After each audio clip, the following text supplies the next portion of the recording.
Howdy, partners. Woo, woo, woo. Oh, We're We're trying to talking act about up. doing this to get us pumped up before the show. If you're listening on the podcast, we're doing the Arsenio Hall dog pound, woo woo, fist pump near your ear thing. Am I clear enough yet? Welcome to the Earthborne Games podcast.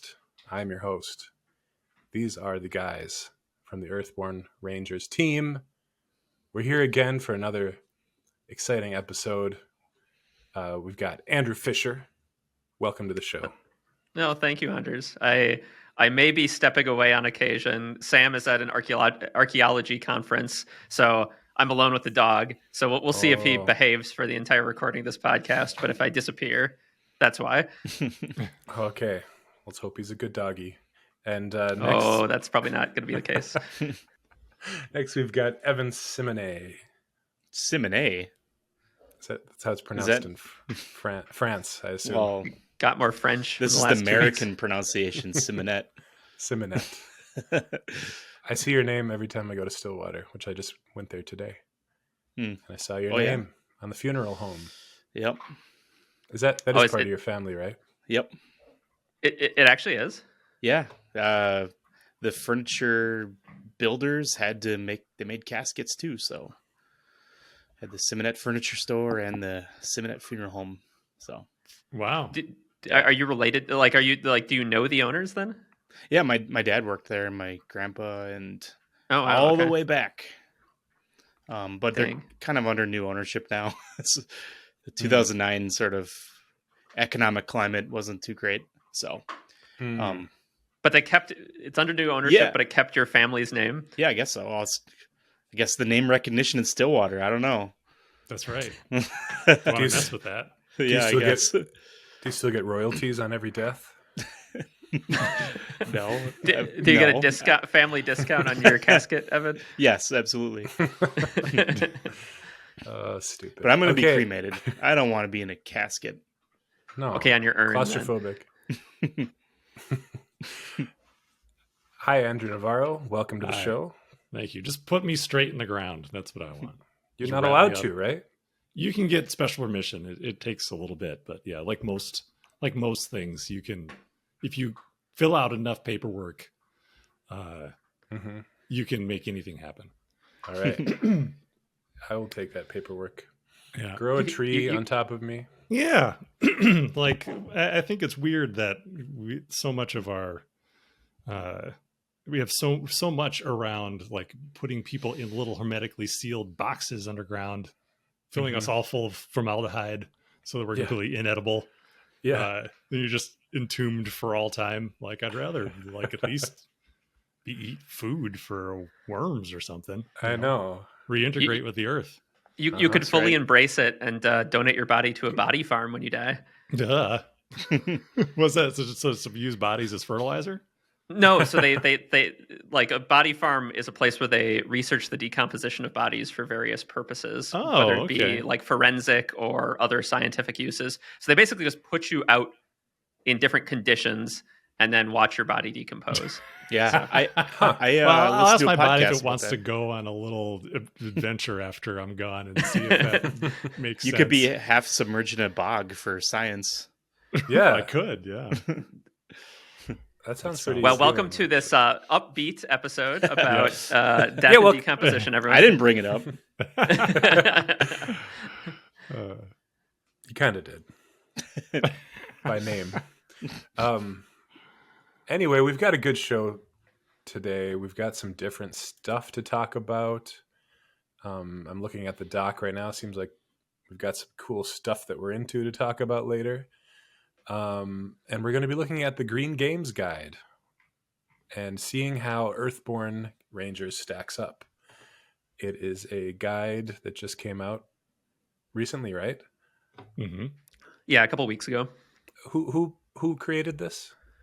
So it's a group of different people from the industry. I think they founded a nonprofit. I don't actually remember. I read their article a couple weeks ago, but there's a couple people from different game studios. There's one person from research at Panda Manufacturing, which is maybe the largest board game manufacturer in China.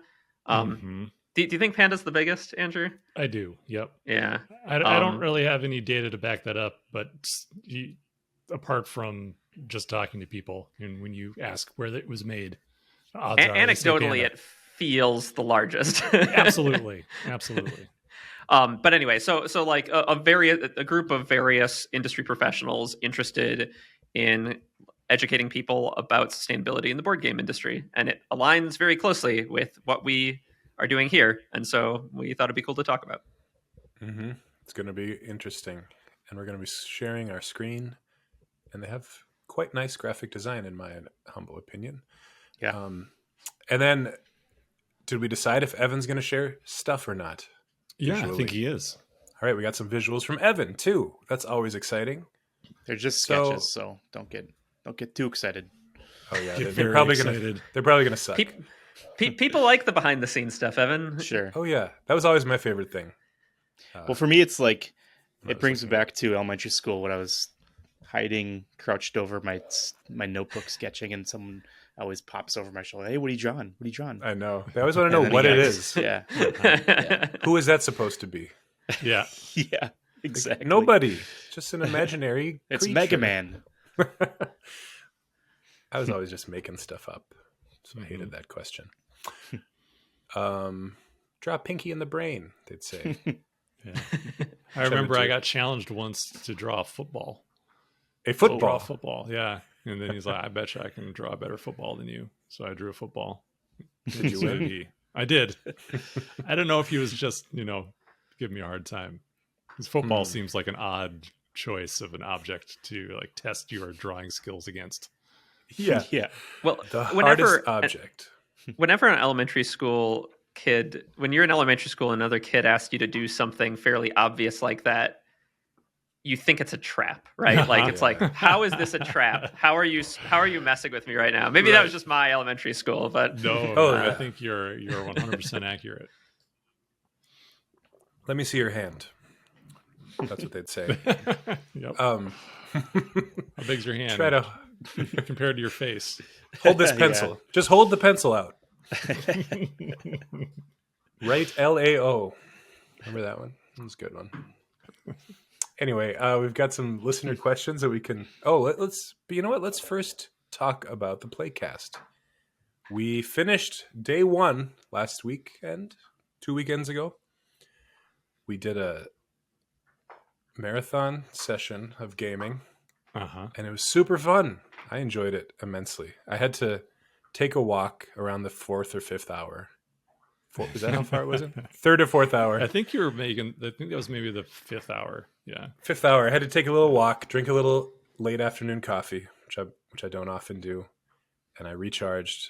And that final hour was one of the best hours of the day, I think. Awesome. It was great. yeah, we finished more than day 1 on our marathon session. Yeah, Oh, we got right. 2 and 3, right? Yeah, I wrote down Right. day 1 on the notes because we just aired it a Friday before this airs. But yeah, to finish out the recording, I think we did day 2 and day 3. Yeah, that's right. You How were could I you were forget? really rolling by the end. You corrected Andrew and I on a rule Yeah. before the end of our recording session. Yep, So it all I came consider that a around. victory. I recall. What was the rule again? I I don't remember. It was some Of course card you effect don't. that you're like, what about that? And we're like, oh yeah, you're totally right. Oh yeah, that's right. I think it was maybe a weather icon thing or something. But Mhm.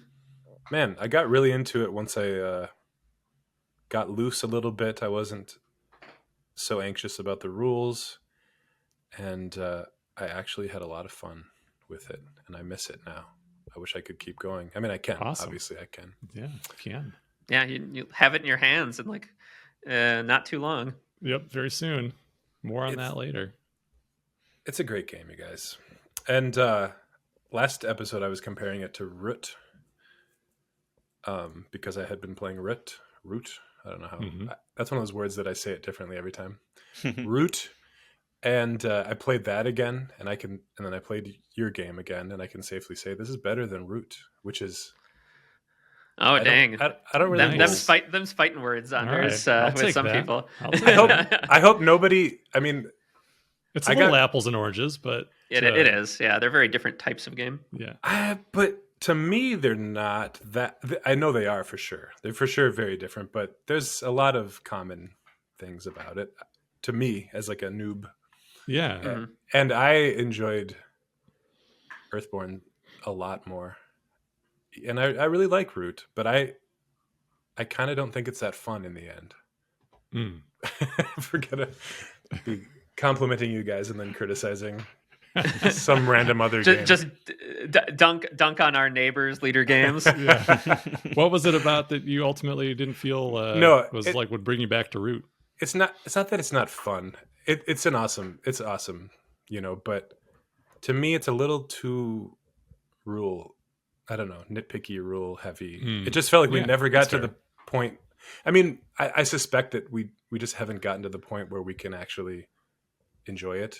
We're still kind of, but we've already put in like 6 hours or something, and it just, by the end, it's felt like, okay, do this, now you do that, now you do that. Okay, did it. Okay, all right, cool, game over. All right, we finished it. Nice. Yeah. It never felt competitive or anything. I think that's.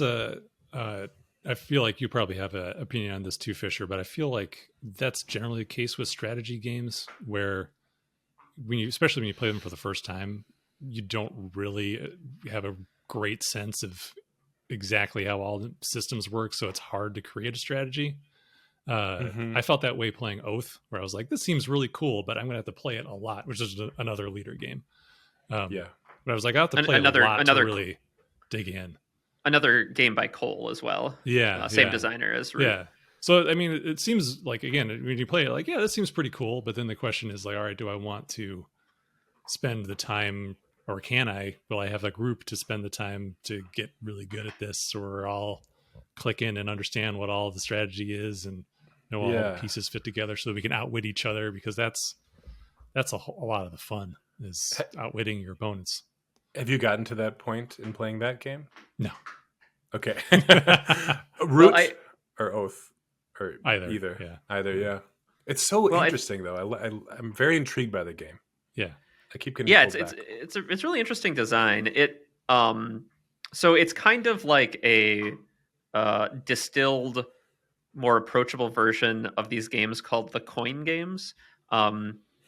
Which is a series of games, I think, published by GMT. Does GMT do all the coin games, Andrew? Do you remember? I don't know. Yeah, I have no idea. But anyway, it's like the counterinsurgency system, and so these games are designed to model different historical counterinsurgencies around the world, and they all model these very specific historical events. And much like Root, and this is where Root kind of takes this, is every faction is unique, right? And so it engineers all these different factions with very specific rules that try to simulate the dynamics of the time to get you to put you in the same decision-making shoes that somebody might have been. Obviously super abstracted as a board game, but like put you in the same decision-making shoes as the leaders in these historical events. And so they do this by creating this like very asymmetrical board setup with very asymmetrical factions with completely different victory conditions.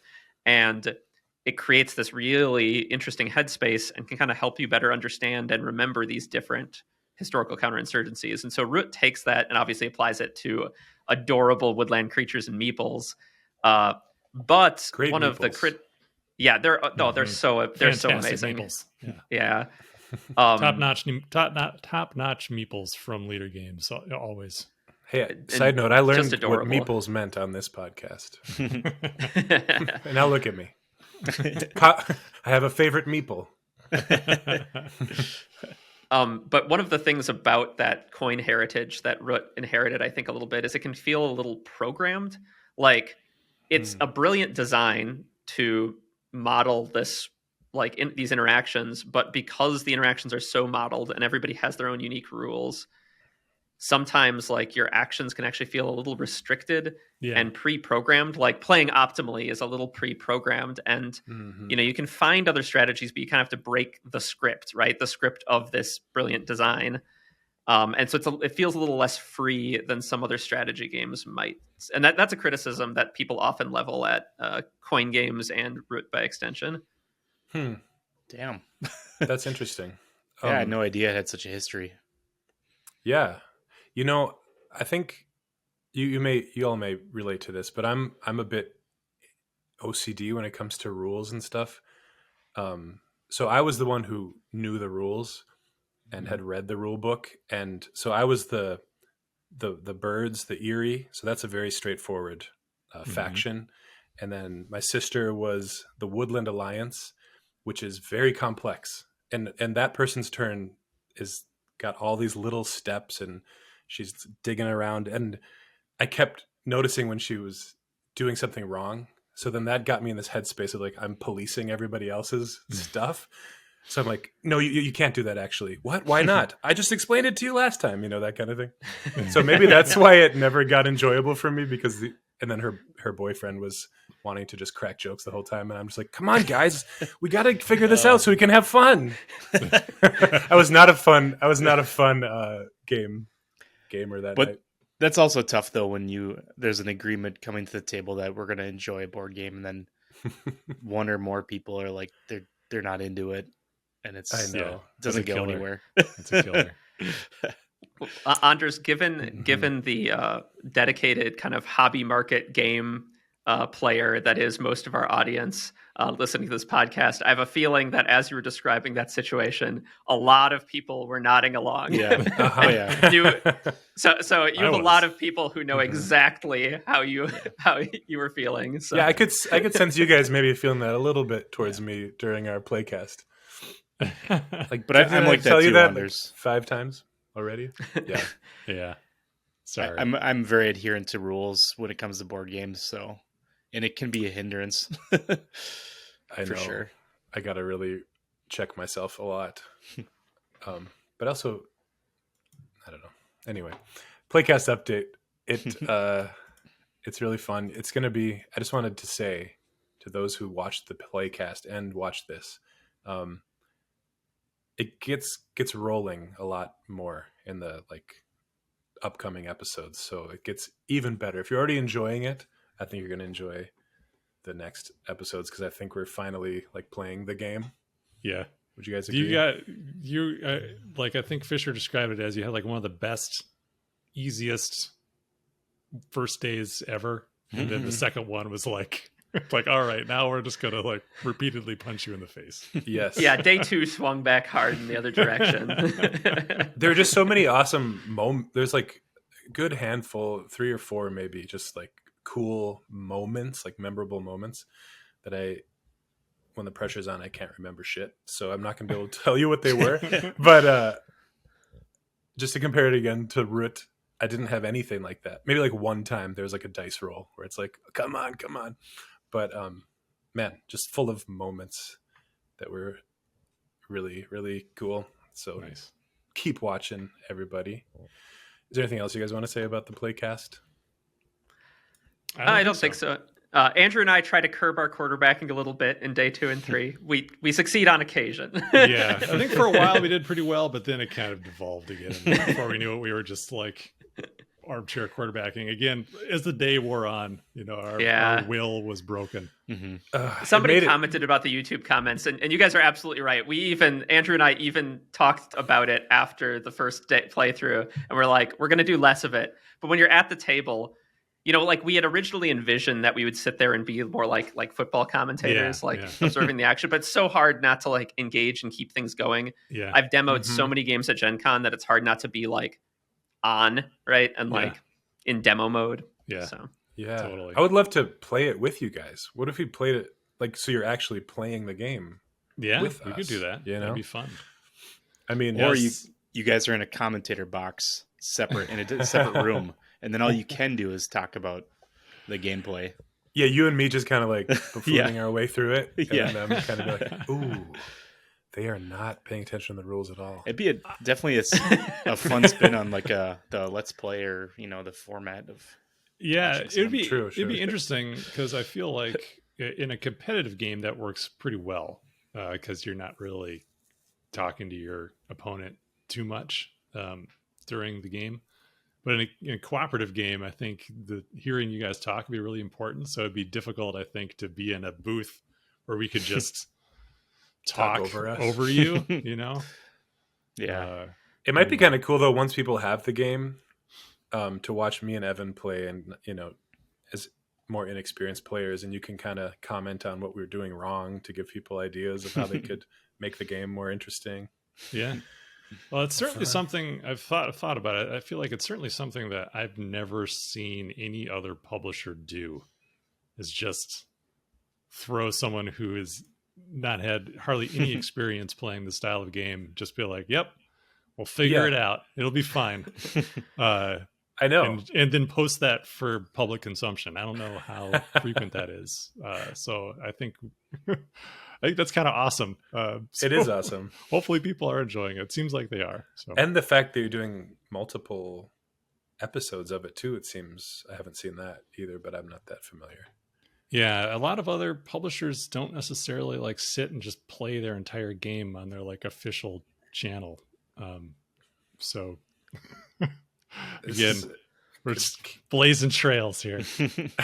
We are both players and designers. Right. I think it can only be a good thing. I don't know. We'll find out. More, yeah. Just so more far, exposure. so good. Heck yeah. All right. Well, we have a good number of listener questions to get to. So let's start with our friend Daniel Keim. Daniel the Reliable. What's his name? Oh, I'm thinking of Darren. Daniel. Darren the Dependable. Don't worry, Darren's later. We'll get to you, Darren.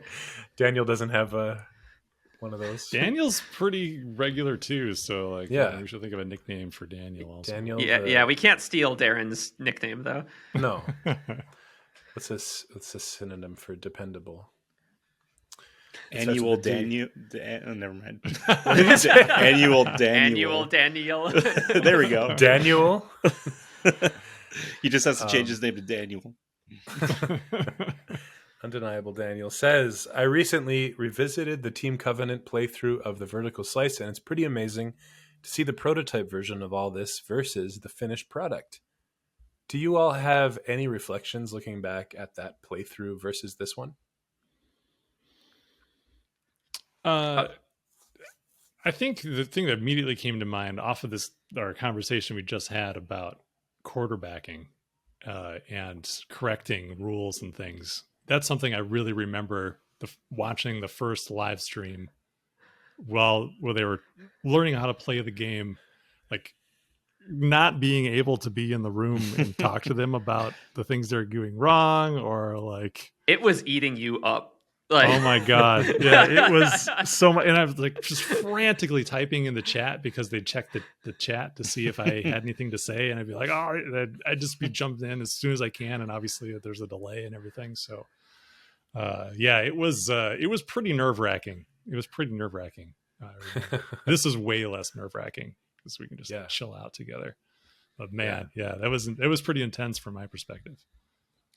The thing that really sticks out to me when I look back at the Team Covenant and stream and our Vertical Slice overall is, like we had a lot of the game kind of visioned at that point, but not all of it designed and developed. And it's interesting to look back at the things in the Vertical Slice that I thought were going to be important, right? And maybe things that I even wanted to be important that just as we kind of built out the design for one reason or the other, were too complex when faced with the full scope of the game, or just didn't quite fit, and kind of got a little left behind on the cutting room floor, as it were.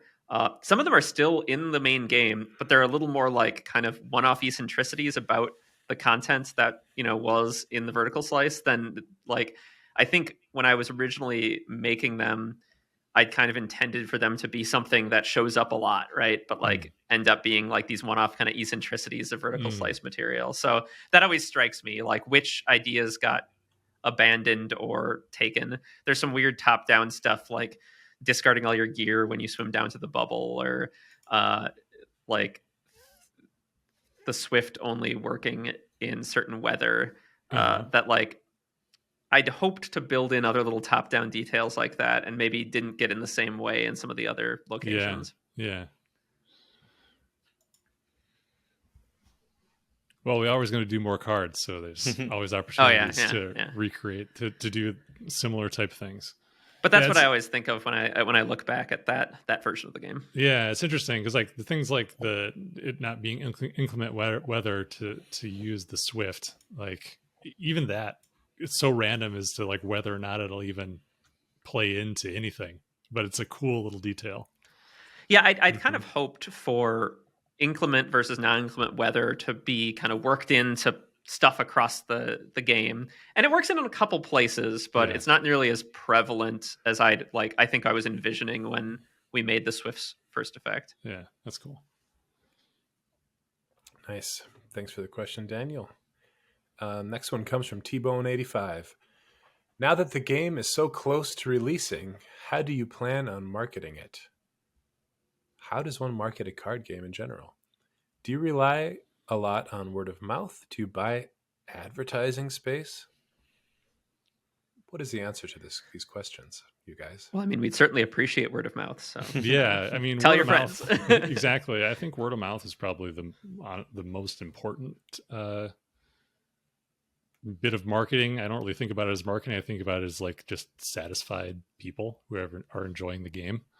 And if you are enjoying the game and excited about it, then you'll talk to your friends about it. And I think this is a game, like you were saying, Anders, like that has lots of moments in it that are pretty memorable and fun. And I think they make for pretty good stories when you're talking to your friends.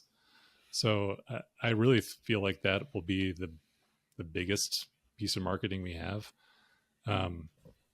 That being said, it'll be in the hands of a few influencers. We have a few media outlets that backed the game who will probably be reviewing it once they receive their copies.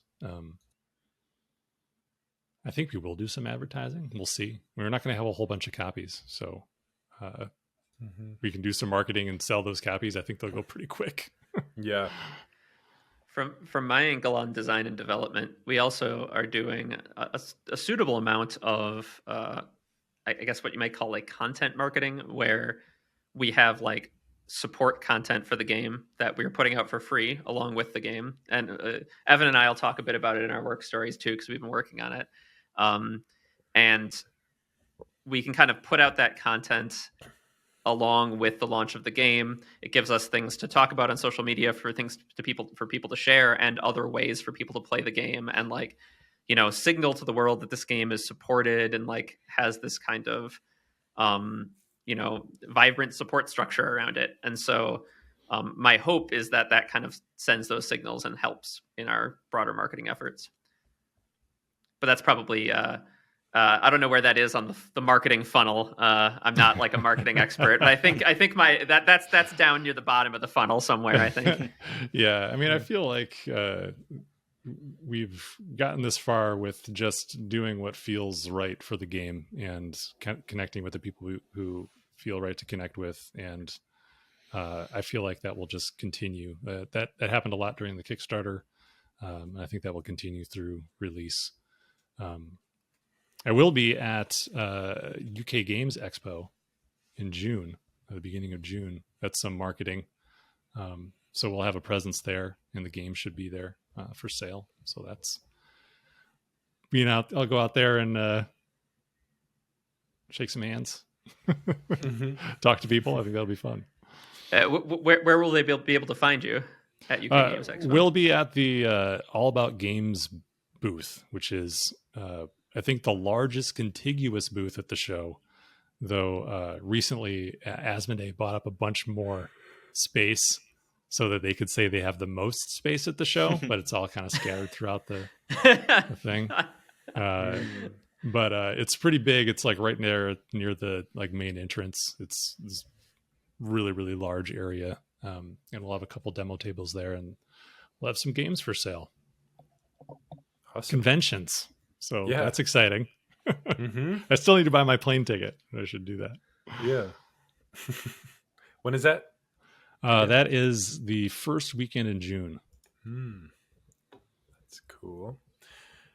And moving on, So there's no, you're not going to do like bus stop ads or anything like that? No, I don't think so. Okay. Billboards. Not yet. Just a big billboard in Uptown. All right. Quacks. I just wanted a long pause after I said quacks. Okay, quacks, YouTube. Earthborne Rangers seems to take its style of cooperation from Arkham Horror, LCG, among other games. What is the reasoning for not allowing others to commit to tests which are within reach?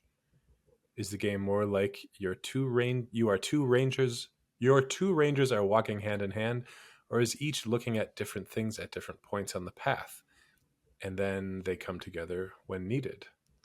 That's a cool question. Mm-hmm. Yes. Yeah, Andrew, do you want to jump on that, or do you want me to talk about it? Well, we did. I remember we did talk about this being an option, and I think what we decided we wanted to do ultimately was to make this a feature of certain card effects, where that it wasn't something that was baked into the game design that you could commit your icons to other Rangers tests, but it was something that we decided we want to kind of reserve. And I feel like there's lots of reasons to do it this way, and I think probably one of them would has to do with the scaling for solo play versus multiplayer, and it's much easier to do it the way that we did it and have it work in solo. But I'm sure you could speak to that more eloquently than I, Fisher. Well, I yeah. So there's a few elements. To Cax's point, there's no U in it's just QAX. How do we pronounce your screen name, Cax? Yeah, please. They brought up the point that, like, what does it represent? Are you hand in hand? Are you different points? And we definitely thought about you as fairly spread out, right? That's why you have different within reach zones. And ultimately, like, exactly what the board is representing is abstract enough that we want the idea to be you're together, but not necessarily together. Like, you're in the same general area and can collaborate if in a pinch, but you're not like dating. hand in hand. Well, you can contribute just with your own test. It's like you're just not doing it simultaneously in that moment. Like, you can still cooperate towards completing the same task. You just have to and collaborate on something, right? We have the thresholds, so you both do different tests, contribute to the same thing. You're both kind of collaborating on that card. One other thing, a very mechanical, boring reason to talk about is drawing the comparison to Arkham Horror. They have the randomizer of the Chaos Bag. The Chaos Bag has the infamous miss token, the token that just makes the auto fail, makes your test just fail outright. So putting all your eggs in one basket is always a big risk, because dogpiling a single test can just end in that test failing outright. Our game doesn't have that. And that's kind of intentional, right? Like, Rangers, we didn't want it to just be that arbitrarily punishing, at least from that part of the game. So because we have some variance in the challenge deck, but since we don't have like an auto fail, just piling everything on one test is actually pretty mechanically advantageous. And so I think if we were going to allow players to all dogpile a single test, we would need some kind of balance, risk-reward mechanism to balance that out. And that just didn't fit with the rest of our vision of the game. So that's a kind of boring mechanical reason. Is test, is that a term that's used in other games? I was thinking it was just for this. Oh, test and check are very, very often, it's mostly a piece of RPG terminology, I'd say.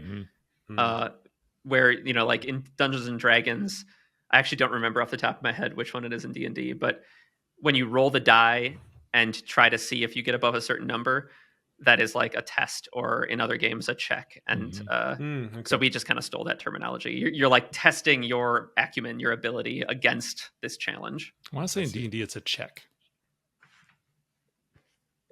Oh, there we go. Right back. PHP right there. Nice. Anyway, carry on with the next question. Okay. What a cool ability. You can just reach off the camera and then produce Any book he desires. He's a Well, that's what superhero. you don't see. You don't get to see Fisher's desk if you're, watching this on YouTube, but it's really just giant stacks of RPG supplements. It's the whole desk is just made of RPG books. Uh-huh. Yes, He just took a piece of his desk. Whoa. Ability checks. Ability they are check. in fifth at D&D. Yeah. Let's go. Nice. So test is not is you didn't just make it up though. No, No, They say other test. RPGs use test. yes, it's a pretty not common D&D. term. Okay. I was confused by it at first. Now it makes sense. Scout and scry seem like very similar terms. Was that done on purpose? Well, I mean, they work the same, but I don't know if we did. I don't think we chose Scout because it starts with an SC. I think that's just convenient. Yeah, it was mostly just convenient. We were, so mostly a coincidence. But I'm sure I wasn't upset about it. Ultimately, we were looking for something that lets you look forward in the path deck, look ahead on the path, and scouting ahead is a very common term. So mostly a coincidence. Yeah. Yeah. If we wanted it closer, we could have called it Scour. Scope Uh-huh. Scope out. Scour the deck. Scrounge. Scope out. I like that. Scrounge your deck. I like the word scrounge. It's a good one. Scrabble together. No, never mind. Are they saying that scout is scout used in Arkham Horror, or what is? Scry is a piece of terminology from Magic the Gathering that is very mechanically identical, very similar to Scout. I don't actually remember if they're exactly the same, but very, very close. Yeah, ours does not have the card draw built into the ability. I don't know if Scry has the card draw built in or not. No, Scry doesn't either. Okay, so it's probably the same. It's a Slay the Spire term as well. I can relate something to this conversation. Okay. Here we are at Darren the Dependable. He asks, with the release of Earthborne Rangers looming, are there any content creators who have already expressed interest in covering the game? It would be a nice bookend to see the Team Covenant guys have a look at the game with all of the changes and full art to compare to the streams that came out during the Kickstarter campaign. I agree. I think that would be awesome. That'd be awesome. Yeah, I've been talking to those guys. I've been talking to them for years, and obviously, I would love it if they played the entire game from start to finish on stream. But I think while that felt, I think, more immediately possible over these past couple of years because they were essentially streaming I think they were streaming every day, or at least 4 days a week. And they've recently changed from streaming 4 days a week to streaming only 1 day a week. So I don't know how that fits in with their current plans for streaming, since it's a little bit more at a premium right now. But I think we could probably expect them to at least take a look at the game and give it a whirl, if not play through the entire thing. As for other content creators, like I mentioned when I was talking a little bit about marketing, we do have some content creators that have expressed interest. Since we still do not have exact dates on when we're going to be receiving copies, we haven't necessarily been able to do a lot of pre-planning on reaching out to anyone beyond the people who we know are already going to be covering the game. But ideally, we'll have a few more people also. And I'm just curious to see if, again, kind of like the word of mouth thing, if people start playing it online. I think it could do really well as an actual play game. I think people could have a lot of fun with it, and audiences could have a lot of fun with it. So I'm hoping that someone will just take the initiative and start playing it. That'd be great. But I know that's pretty rare, especially in tabletop game media. It seems like most of it is kind of like one-off videos of things. But it'd be really cool if someone did like the Critical Role of Earthborne Rangers. It'd be pretty badass. The Arkham community has a handful of people who play through and stream and record their playthroughs of Arkham. So I don't think it's out of the question. Yeah, I think those people interested. Yeah, those people I think would be perfect. So yeah, we'll see, and obviously we'll be sure to share everything that comes out in the months to come. If you're a content creator, feel free to do that on your YouTube channel. Yeah. Or if you're someone who's listening and has been meaning to reach out and hasn't, please do so. Yeah, definitely reach out and chat with us about it. We'd be interested in talking with you. All right. Our next question is from Machine Epsilon on Discord. Since we learned Cal Iver is based on Val Kilmer, is that how you pronounce it? Cal Iver. Uh-huh. Will there be other characters in the Valley with Easter eggy type names that we might recognize? Man, that's a good question. Yeah, I think I described it in a different episode, some of like my methods of coming up with some of these names, where it's just I take words and then mix the letters around and then just start to remove them until there are fewer and fewer letters. Until it sounds like a name you'd hear in Star Wars, and then you know it's perfect. Yep, exactly. Well, until it tickles that whatever that nerve I have, that like it's like, ooh, yeah, that's a cool name. And a lot of what I've decided is cool is based on childhood me listening to cool names like Han Solo and Boba Fett. Mm-hmm.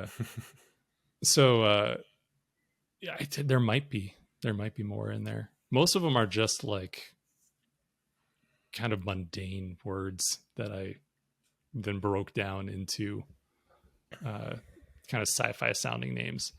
Like Cal Iver is actually more based on Iceman, Val Kilmer's character from Top Gun.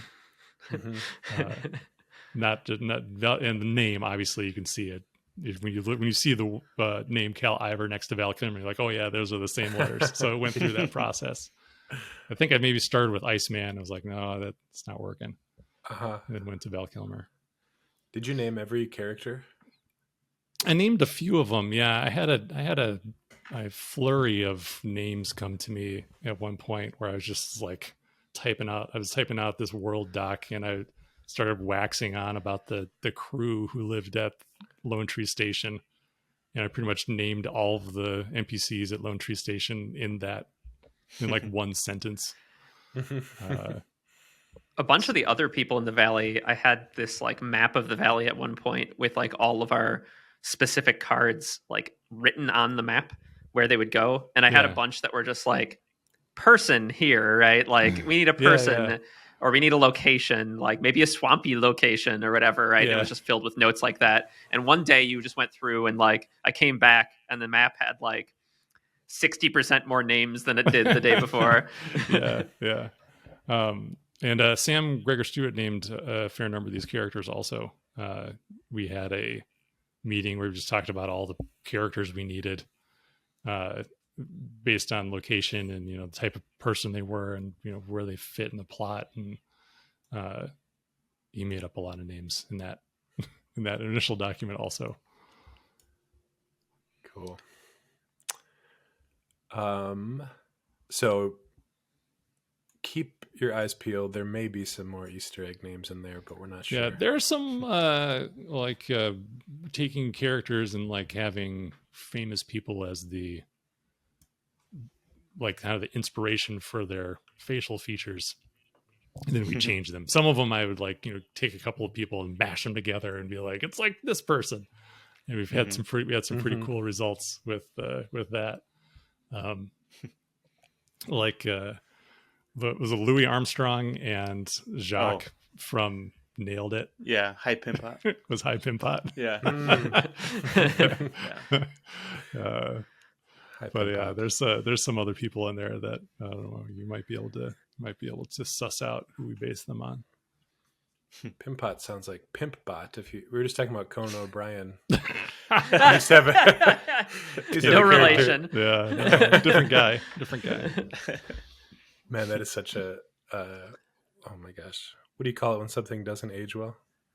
It's not timely, antiquated. But antiquated, yeah, something like that. That character, Pimpbot, so dumb. The ultimate didn't age well is when they kept doing the in the year 2000, well past 2000. That was Yeah, brilliant. good. That's what Yeah, I that was was. gonna say, I that know, it almost was funny. aged. That almost aged better. Uh-huh. In the year 2000. Yeah, so good. Okay. All right, Anders, I'm sorry for this last question. It's going to be a bit of reading. We've Okay. already kind of talked about this before, but it was such a specific question. I felt like we should talk about it. So, Should I read it like the Micro Machines guy? how does a Micro Machines guy read that's it? too dramatic. Too dramatic. That's before your time. Like the commercials from Micro Machines Yeah, and this like fast talking guy on the Oh, commercials. yeah, that okay. guy. Yeah. Yeah, Oh no, yeah. not It wasn't, that but guy. Fast talker my friends guy. and I had Micro Machines. It wasn't before my time. Maybe the commercials though. The commercials. Maybe. No, it wouldn't have been because none of you guys remember the Micro Machines guy. Come on. All right. My group will probably only be able to meet 1 to 2 times a month, whereas individually I'll be able to play multiple times a week. My question is it possible to run 2 campaigns separately from one another at the same time without having to pull lots of cards back and forth between the different campaign ranger decks? I have ordered the card doubler, if that's useful to know, but does that cover card upgrades one can pick up as the story advances? Also, if it is possible to do this, do you have any tips for trying to manage something like this? Specifically, I don't want to spoil the group campaign experience too much by having lots of advanced knowledge from playing further ahead into the story in my solo campaign. I think it's a good question. It kind of depends on how many players you have in your group campaign. If it's all 4 people in the group campaign, you're going to use up a lot of ranger cards, and so your solo deck would be a little more limited. But the best thing to do if you don't want to be swapping cards back and forth is just make sure that your solo deck uses none of the cards that the main decks use from the starting pool. Yeah. The card doubler does come with the core set rewards. And so what I'd recommend doing, you can use those for your larger group, but what I'd recommend doing is just limit both sides to 2 copies of each reward. That would ensure that you don't kind of have any cross-pollination. And then just make sure your solo deck doesn't use any cards that people from your main game want. And that way you're not kind of swapping cards back and forth, and you can just go and play in peace and just take out your campaign tracker and the decks for that campaign and go ahead. As far as not spoiling stuff, that one's going to be a little trickier. Our story does branch, so you can make the opposite choice of what you think your group's going to make. But if you're playing ahead, you maybe don't want to railroad them and saying, you must make the choice I didn't make when I played solo. Yeah. Also, like a lot of the content, a lot of like the game and the content you see is all the terrain you come across. And so you will get a little prior knowledge with that. So I think to a certain degree, you're going to need to just play around and play around your knowledge and keep your mouth shut a little. Yeah. What are your thoughts, Andrew? Well, I think the good thing is that any of the spoilers are none of the spoilers I think are really going to drastically change. Like if you knew it's coming, I don't think you're necessarily going to drastically change what you would have done prior. Like if you had known, if I had only known this was what was going on, I would have done X. I don't think we really have any situations that are like that. I think more it's you'll have opportunities, like Fisher was saying, at different spots to do one thing or another thing. And just to see different content, you might choose the other option. I think it also depends on what you consider to be spoilers. Like, is it just if it's just the main quest that you're talking about spoiling, like the main storyline, you could even in your solo playthrough ignore the main story entirely and just do side quests and mess around. That's a totally valid way to play. And you'll definitely discover things in that playthrough that you almost certainly would not discover playing through the main story from start to finish in your other campaign. So that might be a way to do it too. Yeah, like Fisher's saying, it is relatively open in its telling, but our story, I think, when it comes down to it, is linear in its design. So it's tough to really completely insulate yourself from spoilers. Cool. All right. That was our final question. That was from Juicebox. I don't know if I said that. Thanks for your questions, everybody. Those were great ones. And let's move on to little work updates. Huh? Let's do it. Let's. Who should we start with? How about Fisher? What All you right. got? Things are going pretty well. Legacy of the Ancestors started testing today. The day, I mean, not the day we're recording this, the day this airs, it'll have started testing. Luke and I have been hard at work getting all those files ready to go. We also got all of the cards laid out and exported for a new language of the game that I don't know if we've announced yet, but we have another language partner that we're working with, and had some new challenges that I had to do some script to refactor my script to to overcome, but we got there. And then I think we can say it's Russian. It's our Russian partner, Meeple House, because they released a pretty awesome, incredibly epic trailer for the game just a few days ago. Okay, cool. It was pretty phenomenal. So Cool. yeah, so that's a license deal. That's not part of the co-printing. I think that will be available in the summer. Cool. If you're listening in Russia, I don't know if that's even possible. Obviously, since we just finished laying out the cards now, it will not be part of the first printing. Right. Well, it's not going to be part of any printing we do. It's all licensed. But they were really, really awesome. They gave us certificates of all the material they're working with, and they've really embraced the game. And they've been pretty awesome in the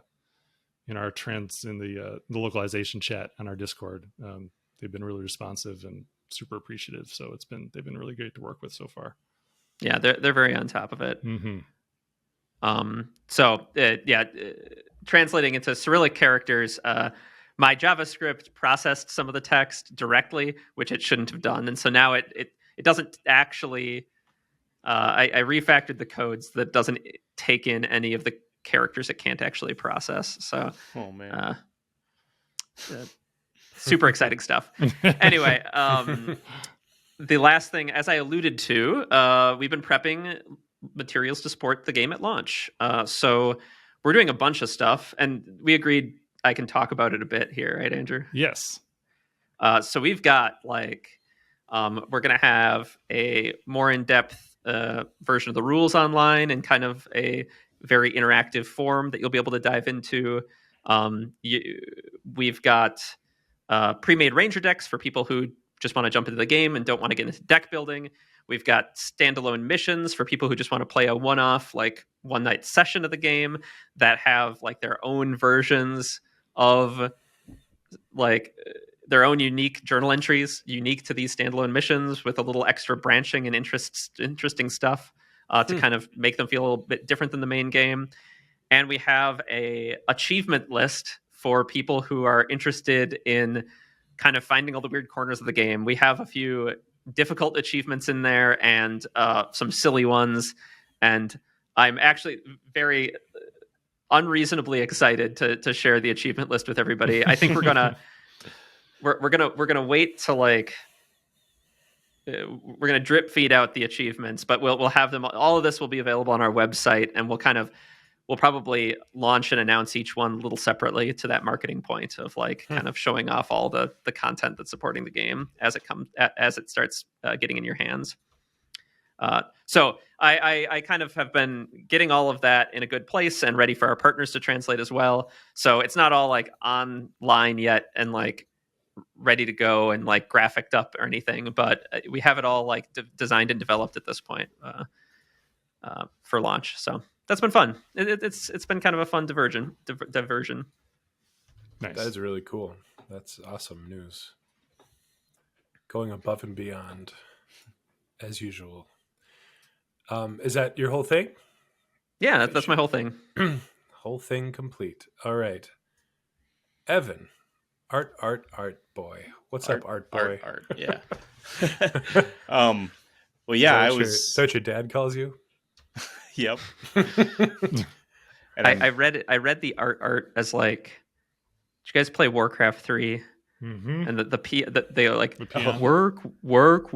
Yep. The like human workers is art. Yes, my lord. Yeah, I mean that's what I've been doing. But following Fisher's comment, I can share some sketches relating to the achievements that he was talking about, if that's cool. That is cool. Fisher, you mentioned that you're going to be drip feeding them. So I just quickly went through and I masked out all the names of the achievements because I didn't really think about that. So I just have the graphics. So I guess they can kind of glean what they can from the little sketches I made and then try to infer what their achievements are. Well, yeah, we've been talking about tweaking the names a little bit. Right now, they have very like kind of quintessential achievement-y names. We talked about making them a little bit more like merit badge-y names. Mm-hmm. But I kind of started doing a pass like that, and like some of the achievement-y names, a lot of the character like comes from the tongue-in-cheek name. So for sure. Yeah, well, I think we could probably have the best of both worlds and do the graphic treatment kind of like a merit badge, but keep the pithy, the more like achievement-y name. Yeah. Or trophies if you're a PlayStation person. But yeah, if they can see a couple names, it's not a big deal, Evan. So you can go ahead and share it. All right, let me just. It's been so long since I shared my screen here. Actually, I don't mind. Like, I think like seeing the names, people like you might just speculate as to what that even is. Oh, what could that mean? Yeah. I'll revel the names then. Here, I think you can do that. Let me know if you can see. Yeah, reveal it dramatically. Okay. Well, maybe Anders, you should guess what the achievements are here. Okay. If you can see, I can see it. Which one? The top left? Oh, I like this way better than revealing the names. Just let Anders guess. Actually, make Anders guess. Yeah. And everybody, these are sketches too. They're still Evan's work in progress. I think the first one is Noodling King. Whoa. Okay. That's what you call it when you catch catfish. It's noodling. It is. Yeah. Wait, should I tell you what it is? What the answer is now, or should I? No. Let's have him do all the guesses and then reveal. Okay, all right. I don't know if I have any as good as Noodling King. That was just the best I had. Try to just tell us what you think. You don't have to guess the name, but what you think's happening. Top right, it's someone taking a nap on a hill. There's a distinct cut between night and day. So, Dream King. Everything's cool. Everything's king. Uh-huh. Yeah, that's Dreamer. Why not Dream Queen? Dream Queen. Sorry. Yeah. That's, okay. Next one is lightning. Lightning strikes twice. And what is a good one? I'm better at just the name. I can't think of what it would be for. Okay, sure. Getting struck by lightning 2 times. Next one is called Strange Tools. No, those are okay. So you're a tool master. Tool master. Next we've got. Are you the gatekeeper? Next we've got. Man,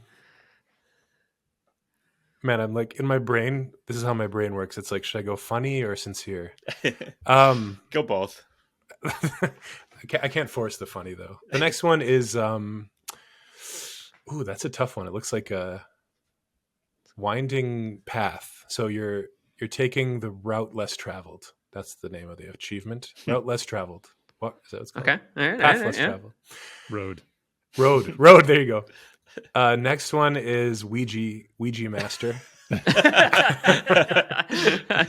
That's pretty good. It's like for those listening, it's 5 hands reaching towards a ranger icon.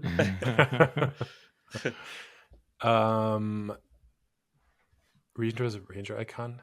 Maybe like putting your ranger token on the most things. Using a ranger token many times. Next one, it looks like some kind of ship. An old sailing ship. So in the game, It's a Greek ship it's a specifically. Greek ship. All right. The achievement is it's Greek to me. That's good. And Okay, then, that's pretty good. that was terrible. And then we've got looks like a hand with 3 bees coming in for the kill. I like that one. Stinger first. Yeah, that one's cool. I like that one. I can't think. Can you get stung by insects in this game? Yeah, you can. Yeah. So you've been stung multiple times. That's what that one's about. That was fun. Good segment. Let's do this every All week. right. Well, I'll remove these the mask here. So Okay. here's what we got. Noodling. Yeah. Yeah. That's Nice. you got noodling dead on. Hell yeah. And then, so that was the catfish was noodling. What do you? Oh, we're not going to say what you have to do. Next one. No, we're gonna save. I think we're gonna save what you have to do. Yes. Dream King was actually called Hard Pass. Okay, I don't know what that would be. Electric Slide. I like that. Is the lightning the guy or gal or person being struck by lightning? And then we've got Unplanned Reunion. That was the Weird Tools. No Stone Unturned. Okay, I think that's a similar idea as to what I had. Yeah. The Pentaverate. Is that what it is? Pentaveret. Pentaverate. It's like a group of 5 people. Like from So I Pentaveret. Married an Axe Murderer. Yeah, didn't Mike Myers do a show called that? He did. I didn't watch it. It looked terrible. It looked bad, yeah. And then we got Ship of Theseus. All right. And then She's a Natural. Yeah. There's Nice. a couple of these that are very reliant on understanding what's going on in the story. Yeah. Yeah, Unplanned Those are great. Reunion and She's a Natural especially are more about like the theme of it. So I don't know if you're going to be able to get there with those, but I think a lot of the rest people could probably make their speculations about what they Yeah. might be. Mhm. Speculate on all of them. Speculate I'm in the so comments. excited people. about these icons, Evan. Yeah. These icons are I love what you've been Oh, doing with thanks. them. Absolutely. Thank you. Well, I'm excited to bring them into more finished state. So they're still sketches. So just so everyone knows that. I kind of like it as is. I'm going to be honest with you. Yeah, What- I know. I was telling him this morning he's not going to have to do much more. Yeah. I That's like the it like trick this. with them. I want to retain. It's kind of like doing a lot of these ranger illustrations. I like some of the qualities in the sketches that, and then when I kind of like my hands in quotes right now, but when you ink it, when I apply the line work on top of the sketching, there's a certain degree of energy that's lost that I'm getting a little bit better at preserving. But Mhm. so that'll be a similar challenge for these, just kind of preserving that loose. I'm telling you. playful. I'm telling you. Just how they are. We'll see. Maybe it'll come to that. Looks great. Especially No Stone Unturned. I like that one. Mm-hmm. It really... Slap a little color in there. It'll look great. yeah. It really ties in with the box art. I think. Yeah, I was trying to go for different degrees of the box art style, but there are 8 more. If you, Anders, you want to go Next one time. more? Let's Next save time. those ones. Okay, yeah, we we'll can save them. those. New segment. Yeah, don't worry. All Did I stop sharing? Send them to me ahead of Yep. time so I can think Okay. of better funnies. Clever names. Then That's cheating. I would be losing that raw energy that Evan's talking about. That's right. Awesome. Okay. Sounds like that's all you got to share. Evan? Yeah, we're just working on art, and That was great. that's pretty much it. Yeah. Thank you. Thank you for being here. Yeah. Next, we've got Andrew Navarro. What you got going on? Well, some fun getting things all done stuff. Doing a lot of emails. I've been getting so many emails lately. It's crazy. My inbox rate is much higher than I feel like it's ever been. So we're getting like essentially constant emails from the factory and from various factories. And I've been dealing with some other technical problems with my bank and also with our tax service. So doing a lot of emailing there. But I did get a really fun message last week that just came in, part of another, just buried in another email. It said production on Earthborne is complete, which is pretty exciting. Yeah. Yeah, that's So it's actually still nearly done. Last I heard, the last little bit of news is that we're gonna, it looks like maybe have to stagger some, like a handful of copies of Italian copies that are going to come a little bit later than the bulk of them, because apparently there was a giant stack of punchboard that was bad. Just not really sure, but apart from bad, even Frank put it in quotes. So he wasn't sure what was wrong with them, only that they were bad. So good thing is he just had a bad feeling about that evil. stack. Well, this Evil is punch the board. quality control came back and said they were Yeah. bad. So they're going to need to print a few more and get that done. And it takes a little while because of all the FSC certification that needs to be done. So those last few hundred copies are just going to lag behind a little bit. It should not impact anything, which is good. So yeah, it's, apart from that, it's done. So we got the stickers, everything's sealed, everything's done. We should hopefully, maybe in a couple weeks, have some advanced copies here. So who knows, maybe by the next podcast episode I might be able to show one, which should be pretty awesome. Should probably do like an unboxing video or something. Oh yeah, that's true. yes. We should. Yeah, we should do that. Along those same lines, the World of Earthborne Rangers is almost done. So we're going to be getting an advanced copy of that on Friday. I got the Cool. shipping notice today, so that's pretty cool. I know. I worked on RPGs for years, so I shouldn't be amazed by this. But book printing is so fast. Oh my god, it's so easy. It's so easy. It's like we got them the book so much later than we got the card game file, like the game and box files. And the book lagged behind so far, and it's already done. It's I know. wild. It's one of the last things we finish. It's gonna be one of the first things we get, which is pretty crazy. So so that's exciting. So I'll definitely have that to share next episode. I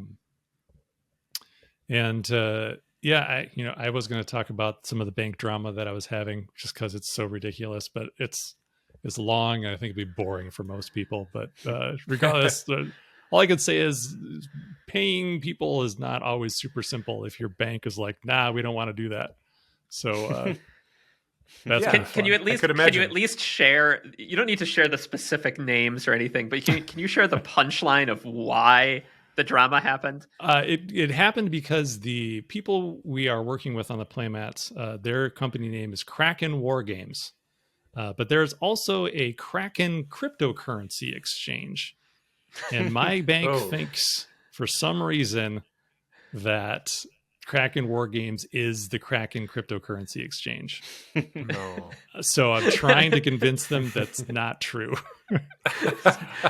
We promised I we don't would know. not work with a crypto. Yeah, I'm not just company. taking your money and dumping it into crypto. I did not do that. So we'll see how it plays out. Luckily, the guy who's been working on the fulfillment, James, he graciously offered to try to put through payment, because it was kind of delaying production for a little while, which I found out not from the horse's mouth, but I heard it was kind of, they weren't going to start production until they got their money, because they've been burned in the past. So I was freaking out a little bit, but James stepped in and offered to pay them for us, to see if he could get his bank to get through. And his first transaction was also denied, but his second one went through. So so I'm really grateful that he offered to do that. I thought that was really awesome. Really went above and beyond. So that's cool. So I think playmats are printing starting tomorrow, and I think they'll be done pretty fast. So that's exciting. And last little bit I have is that fulfillment news is coming soon. So as soon as we know, like really right now, it was that we're waiting on the stickers for the box. That's all done. Now all we're really waiting on is the timeline on the playmat delivery, and then I think we'll be able to put together our fulfillment schedule and then share that with everybody. But yeah, it'll start coming together pretty fast here, especially in Europe. So there's only a few more weeks at this point. Yeah. It really struck me like a couple of days ago. It really hit me for the first time. Like, oh my God, we're on the verge of people actually having physical things that we made in their hands. It seems awesome. Surreal. So it's pretty great. How long has it been since the Kickstarter launched? It's been 18 months. 18 months. Yeah, about a year and a half. Yeah. Not too bad. Wow. Yeah. Finally. Yeah. We're a little over ambitious with the first estimates. And I say me. I was. But I feel like this is a pretty reasonable amount of time, especially for something as massive as this with as much art as we have.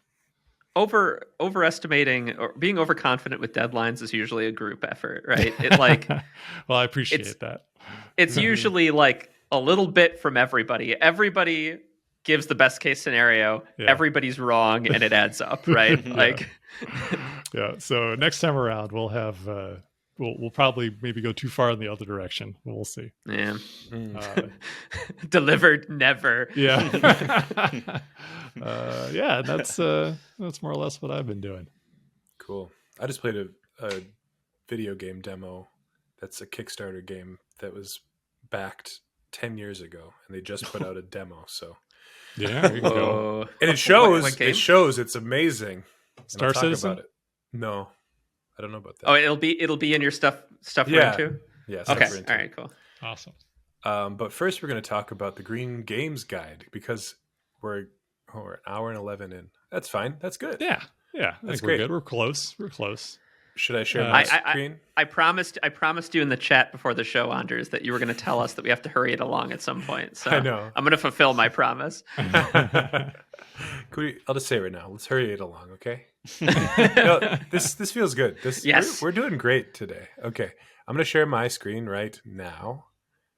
Oh, that was anticlimactic. There's a whole Chrome settings thing I have to do. Is anybody else ready to share it? Sure. Okay, you share it. I can share it. Let's see.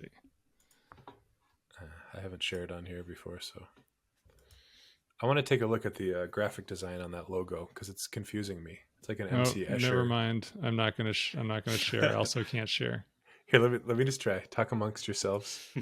Talk amongst yourselves. What to share this? Well, they also like that logo because they credit the graphic designer in the About Us page. Do you guys see it? Yeah. Yeah. Okay. What did you just say, Andrew? Sorry. I said they also really like the logo because they credit the graphic designer in the graphic design page. Oh, yeah. Or on the About Us page. I mean, it's interesting, this logo here. Yeah. It's like a G you've never seen before. Yeah. Some of this line here. It's a non-Euclidean G. So, in some ways. I don't know if I like how this line here doesn't seem to meet. You see what I'm doing here? Yeah, I don't think we can. Yeah, well, also like there's some non-parallel, like some of these angled lines are kind of like oddly not parallel, and it's bugging me. But let's not go down this road. We're here to critique the graphic design. Yeah, it feels intentional. Go down this road. Yeah, well, certainly, and I'm sure it's intentional. It's nice, and here we go. The Green Games Guide. Yeah, good job, whoever you are. Yeah, came out just this March. It's not. Oh, I see. Yeah, so I think we're just going to go. So they have a fair amount that they walk through their guiding principles. They talk about their mission statement, but then they have a few pages where they get into best practices. They talk about wood, paper, and cardstock. They talk about plastic, and they talk about packaging. So I thought we'd go through each of those and then see what they recommend, and then see how we stack up, and see if we. They've got a table on each material. So are you able to zoom out just a little, Anders? Mm-hmm. Can you see it all now? Some of it. We probably don't want to make it too small, but that's pretty good. You probably can't see it the way your screen is showing it to you, but it is Okay. recording the whole thing. Okay. Okay. Yeah. Yeah. If you can see the whole thing, then cool. Yeah. So yeah, the first one's best practices for wood, paper, and cardstock, and they have them ranked. A few things ranked from best to current, which I thought was an interesting way of phrasing it, because I think, and it's also I think a little bit disingenuous, because clearly we are currently doing things that are categorized as best or even better by their rankings. Mm-hmm. So current is, I think, it's kind of like an inflammatory way of trying to get their point across. So Well, it's effectively sure. means bad. Yeah. I also thought it was interesting, since the director of learning and development from Panda is on this board, and Panda specifically does do FSC certified paper. Right. So I thought, I mean, like, I know that's a fairly new development, and Panda's been like working with publishers to have them use it more. But I did think that was interesting. Yeah, it's an interesting choice. I don't particularly like it, but I think it's the point across. Mm-hmm. So interestingly, they put 100% recycled FSC certified paper as the best option. So paper, wood, or cardstock.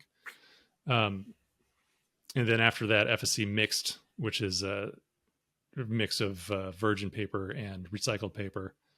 Then a step below that, they have new materials, or PEFC certified materials, which is another certification that doesn't quite have as much in their mission statement as FSC does. FSC goes into a lot of like ethically sourced stuff and other political realms beyond just the sustainability of the environment. And then good non-certified recycled wood, paper, cardstock, and then current, which is non-certified wood, paper, and cardstock, which is just not the best because you don't know where any of that comes from. So according to them, we are currently in the even better category because ours is a FSC mix. And I think we have some 100% recycled and some new materials, but on a whole, what we're graded as is mix. So everything in the box, including the box itself, has that level of FSC certification, which is pretty good, obviously. But I was really interested to see that they made up 100% recycled the best, because they say they're like they in their description of who they are and what this is, they make a point of saying it's science-based, but you go and look at their references and it's not a very big list of references.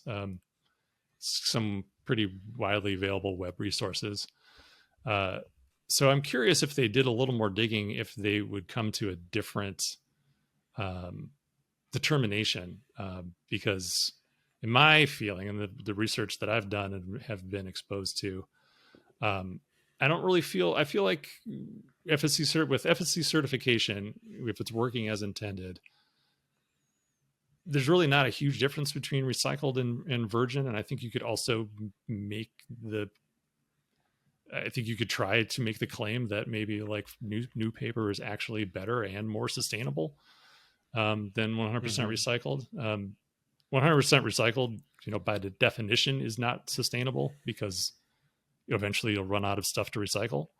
So there's nothing more sustainable than growing things. But I think I think they're trying to say that they want to make sure that they're not, doing clear cutting.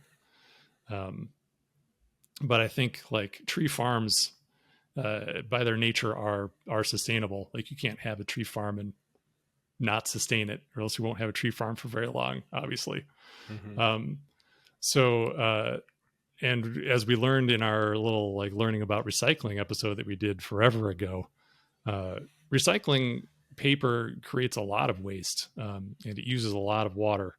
And there's a lot of stuff that gets pulled out of that paper that needs to go to a landfill. So it's not the perfect solution that it's presented as in this document, where it's like, everything's cool, there's no problems whatsoever. I feels like that's a little disingenuous to me.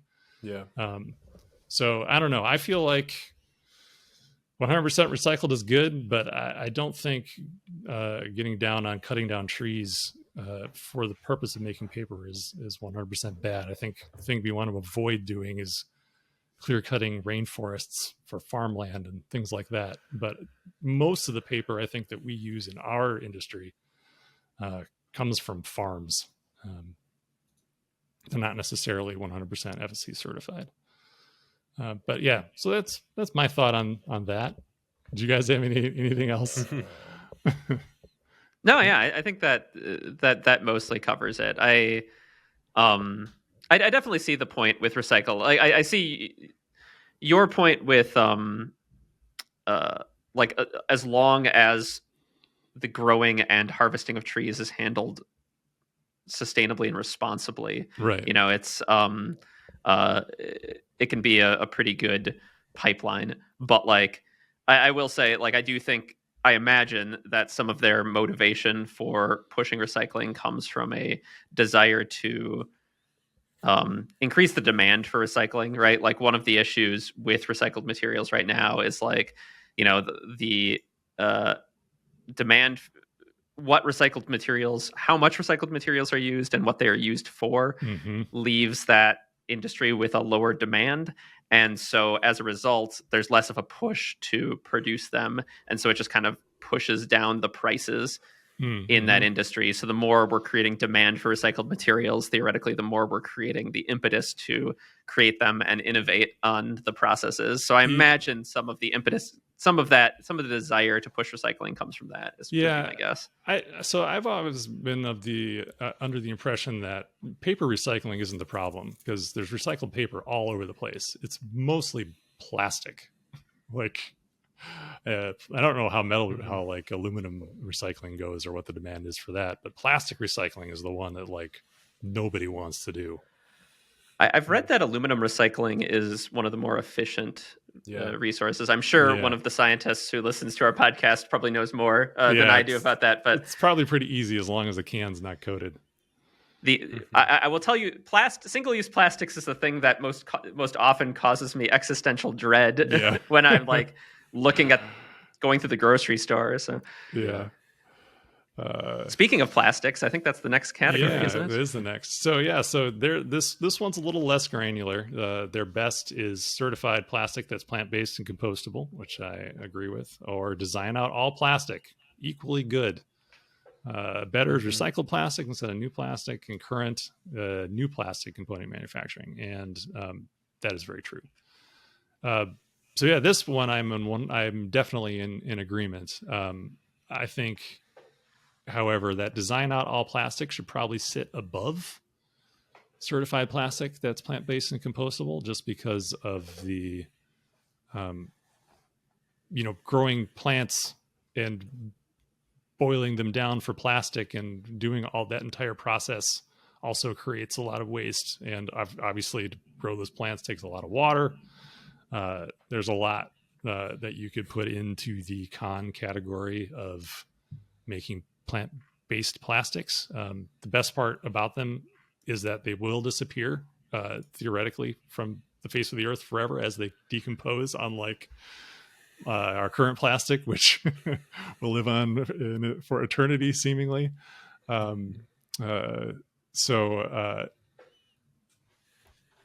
I definitely feel like best is actually design out all plastic, in my opinion. But I do like it, at least, that it shares with the certified plant-based plastic. I think that's to your point about creating demand fissure. I would love for there to be more demand for this in our industry in particular. I think that's ultimately the thing that's really keeping this back from being a more widely used thing.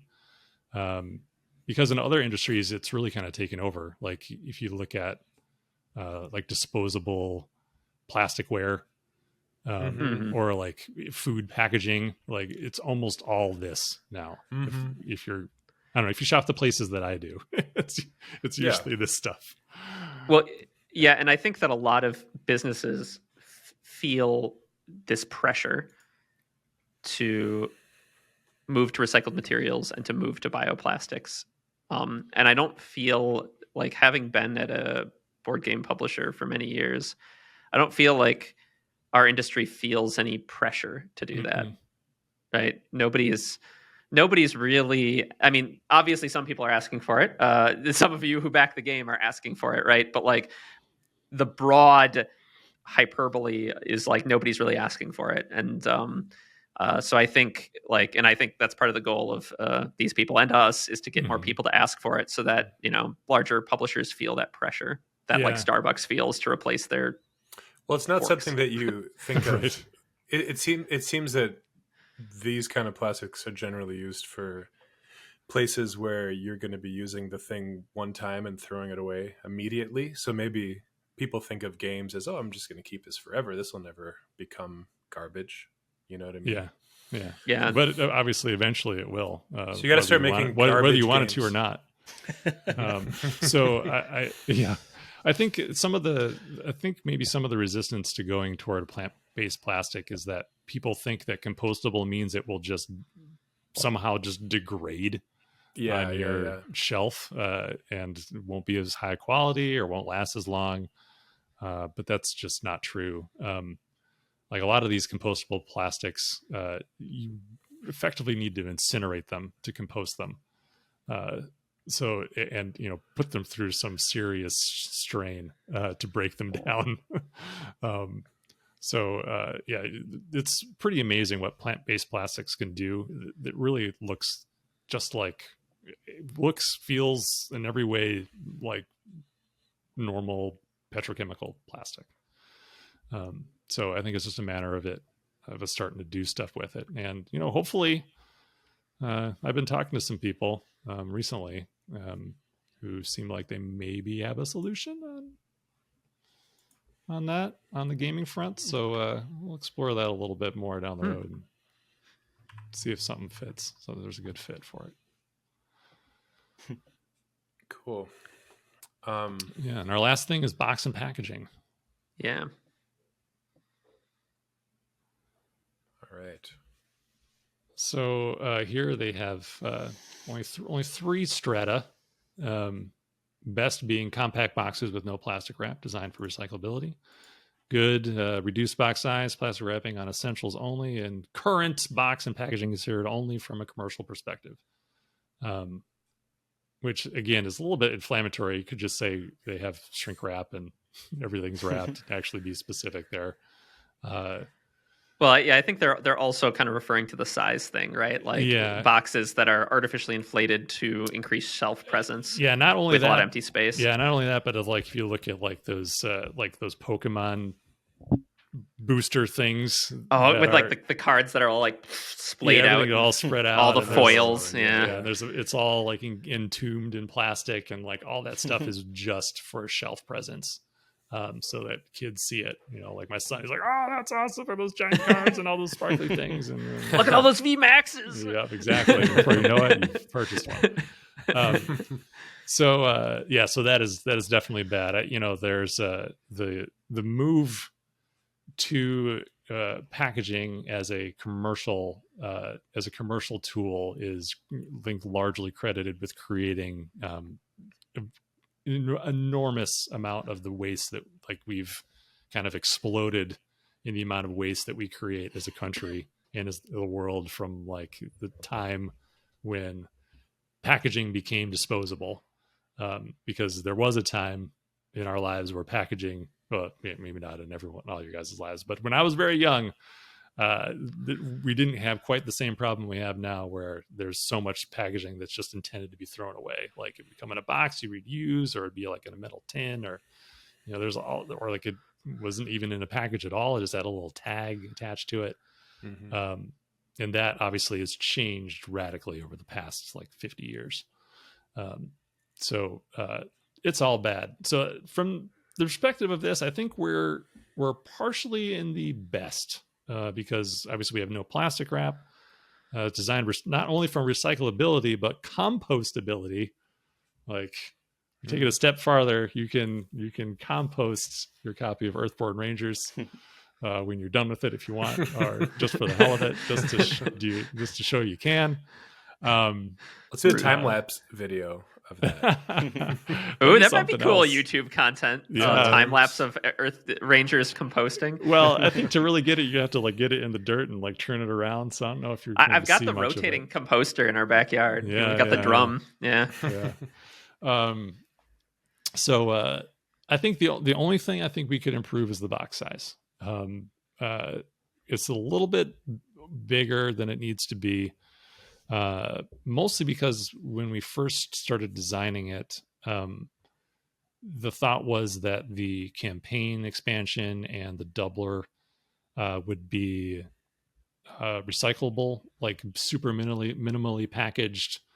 You'll never use it again, and then you'll take those contents and then put it into your into the main box for your storage. But then we went away from that, and now the doubler also is a deck box. The campaign expansion will be able to have cards in it as well. So it doesn't really need to serve that function anymore of being a landing place for every card in your collection. For the record, it still is. It is that Still size, could. but yeah. It still could hold those. Okay. Yeah, it still can do that. Yes, absolutely. But by the Green Games, yeah. So we did not change the box size for the record. Yeah. But by the Green Games guide, that empty space is a bit of a waste. Yeah, the box is roughly the same. It's roughly the same size as like a Marvel Champions box. It's a little bit deeper and like maybe a little bit taller. Yeah, I think knowing that we know now, I feel like if we wanted to cut down on that box size, we could do that by shrinking the size of the rule book, because right now that's the governor of how tall the box is. I think there's a world where we could cut that down a bit more. And we'll see. Maybe the reprint will consider cutting that box size down a little, make it even more environmentally friendly. Or we'll leave it, because that'll be a lot of work for everybody involved. Not graphic design friendly.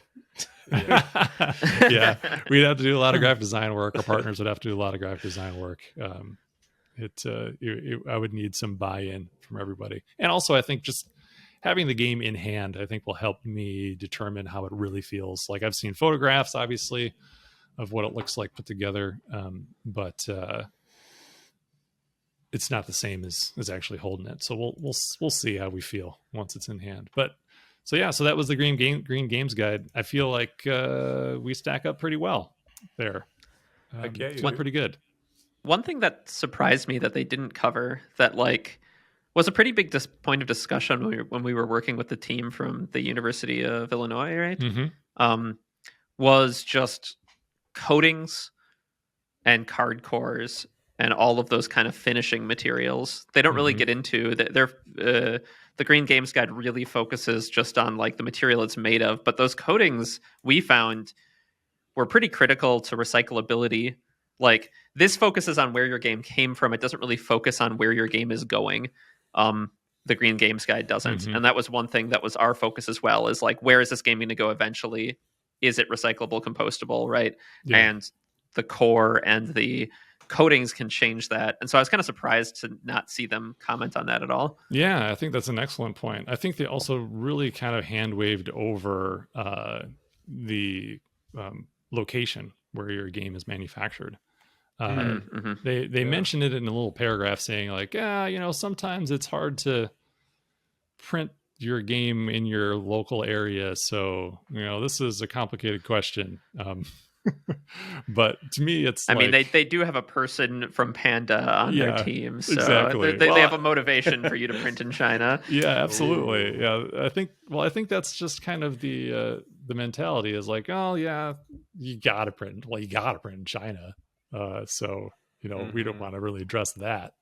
And it is a difficult thing to address for sure. I mean, especially when you can get all these materials at Chinese factories. They can totally, you can do everything that they outline in that document at a Chinese factory. But they don't really talk a whole lot about the transportation and trying to cut down on transportation. They do talk a little bit early on in the document about designing for sustainability. And I thought that would have been a really good opportunity to say, like, if you're going to go all in on this type of thing, if you're really designed to be sustainable, then design something that can be made in your region. And that, ironically, that's precisely what we did. We tried to design a game that we could print in the United States. And we can. The only issue is the FSC certification and, having that stock when we needed it. But I think that's an important element. And if you really, really care about this type of thing, then like this group purports to do, I feel like that was a missed opportunity to talk about, when you're talking about designing sustainably, to actually consider what you can manufacture locally.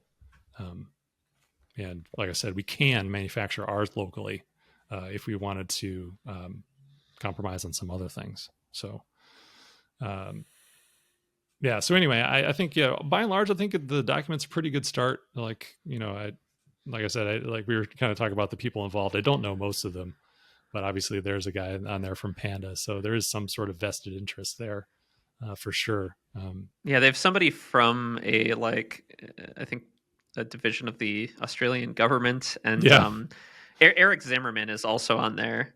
He's a decently famous game designer. Okay.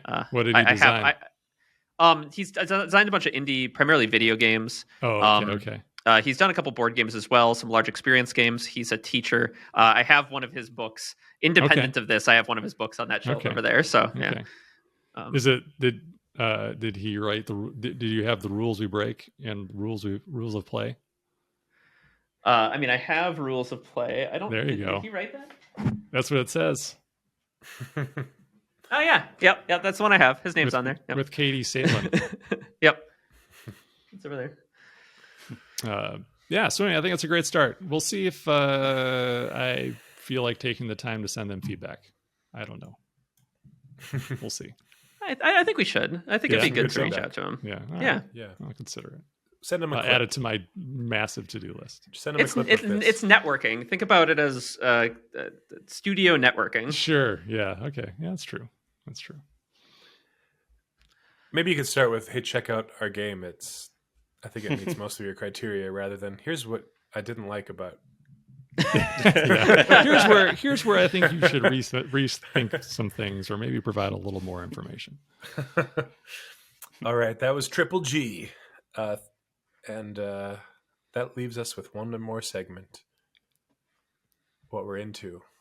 That's right. We have 2.5 minutes to get it done. All right. No, we can talk about what we like. Yeah, let's talk about what we're into. If you stuck with us this long and want to know what we're into, then you're super stoked for this. Hell yeah. If you despise this segment, you're leaving right now anyway. So this is the best. This is one of my favorite segments. That's right. I'm excited to hear about the game Anders teased earlier. So. Oh yes. I teased a game that has been backed on Kickstarter for 10 years. It's a solo dev who made this video game. It's called Radio the Universe. And it's a top-down. Yeah, Google it and check out the latest animated GIFs or whatever you can find. It's hard to make it sound that unique just by talking about it, because it's a top-down kind of mysterious, surreal action game. It plays a bit like a Zelda, the way that you move your character and attack. Feels a bit like Hyper Light Drifter. Oh yeah, I definitely see the Hyper Light Drifter in it. Yeah, it's one of those games, and it's hard for a game to get my focus, get my attention immediately. I'm kind of like, I don't know about this. All right, I'll keep trying. But I was wanting to go to bed, but I just wanted to quick check it out, and I played it for like an hour. And I don't want it to keep playing, but I had to go to sleep. What makes it special is the like attention to detail is just so cool. I love the pixel art for one thing. Yeah, it's beautiful. But just like Mhm. the sound, like all of the audio, like the sound effects when you move, it feels really different, feels unique. The way you like swing this big sword feels strange and unique. Um, the one mechanic that I've never seen before is that each enemy has their HP above their heads, and you have various attacks. And if you don't overkill them, like if you just break them down to absolutely zero and no further, then you get like XP bounces around and you collect it. And for some reason, that little mechanic changes everything. You're Mm. kind of like thinking, Yeah, you have to okay, like precisely finish them off. yeah, and it was really fun. I highly recommend checking it out. So I loved that. I can't wait, but I hadn't heard of it before this, and knowing that it's been 10 years and there's no release date, I'm afraid I'm gonna have to wait another couple years before it actually comes out. Hope not, because it's really cool. And then I also got a game called Dave the Diver, and that seems really fun. You're like this chubby like diver in this lagoon. You dive down, catch fish, then you go and work at a sushi restaurant, and you have to wait on tables. And I can tell I'll get really hooked on that once I have time to play it. That's awesome. It's got a 10 out of 10 on Steam. Yeah, people love it. People love it. Dave the Diver. And last week I said I was losing interest in Marvel Snap, and now it's completely changed, and I'm into it more than ever. To the point where it's like making me angry. Like I never wished for like a fuck you emote before this Yeah. week, but like I've wanted to like say F you to some of my opponents lately. So Oh, it's yeah. probably I'm probably due for a break. I really like the juxtaposition, Anders, of like you always come up with these like indie PC games I've never heard of, and like I'm jealous of how eclectic these games you're playing are, and then I've been playing a ton of Marvel Snap. I know that's kind of my thing, and I've also been like, yeah, I do have it. That is my juxtaposition in games. Yeah, I don't play any like AAA games. It's like indie games or Rocket League, you know, Mm-hmm. weird art games or Overwatch. Um, yeah. Oh, and then there's other two weird games that I thought Fisher you might like. Maybe have heard of them. It's by this guy Michael Brew. I don't know. He's got a game called Imbroglio, and another one called Cinco Paus. Have you heard of these? I don't think so. There are these real classic roguelikes, and the art is just terrible, but the design is really, really highly regarded. Um, like classic roguelikes where you kind of just take little turns and you come up against each other, Oh yeah, and then like Rogue. like Rogue, yeah. They're like that, and I think the design is really, really mysterious and weird, and I still haven't wrapped my head around what I'm supposed to do. But super cool. They're only apps, I think. They're only phone apps. Were Well, you sharing? so it looks like Imbroglio has a iPad, iPhone version with just bad art. Albeit like Yes, so I bad. don't think it's I like showed Evan. I was like, it's Yeah, not oh, even that's what you were charming. showing me. Okay, yeah. I me know. and Evan are like connoisseurs of terrible art. Like we actually love it, and I shared it with Evan because it's really bad.